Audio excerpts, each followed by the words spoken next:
ఖాళీగా ఉన్న వ్యక్తి కాదు ఆయన, చేతిలో ఖడ్గం ఉన్న వ్యక్తి ఆయన. He sees a mighty man standing with a sword in his hand. దూరముగా యెహోషువ ఇలా నడుస్తూ ఒక ఆయన కత్తి పట్టుకుని నిలబడున్నాడు. ఆయన వంక చూశాడు.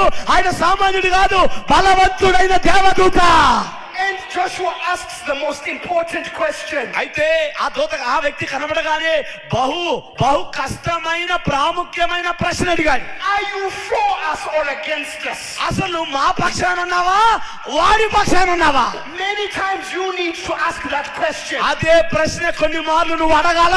To say, Lord, are you for me or against me? దేవా, నువ్వు నా పక్షాన ఉన్నావా, నాకు విరోధంగా ఉన్నావా? Because God will always reply with one answer. ఎందుకంటే నువ్వు అడిగినప్పుడల్లా దేవుడు ఒకే ఒక సమాధానం చెప్తాడు. And the man said, I am the captain of the host of the Lord. అప్పుడే ఎదురుగొన్న వ్యక్తి అన్నాడు, యెహోషువ భయపడద్దు, యుద్ధంలో సాగిపో, నేను నీ పక్షానే ఉన్నాను. Which means I am on your side. దాని అర్థం ఏంటి? నేను నీకు తోడై ఉన్నాను, వెళ్ళిపోబుద్ది అన్నాడు. And Joshua knew that everything is. యెహోషువకు అర్థమైపోయింది, మందే విజయం. Brother, as long as you know that God is on your side, దేవుడు నా పక్షాన ఉన్నాడన్న నమ్మకం నీకు వచ్చేంత వరకు you know that Satan cannot say anything. అస్సలు నీ ముందు నిలబడిన శత్రువు ఏమీ చేయలేడు నిన్ను. You know that there is no battle that you cannot overcome. అస్సలు జయించలేని యుద్ధం అంటూ నీకేది ఉండదు, ఆయన నీకు తోడై ఉండగా.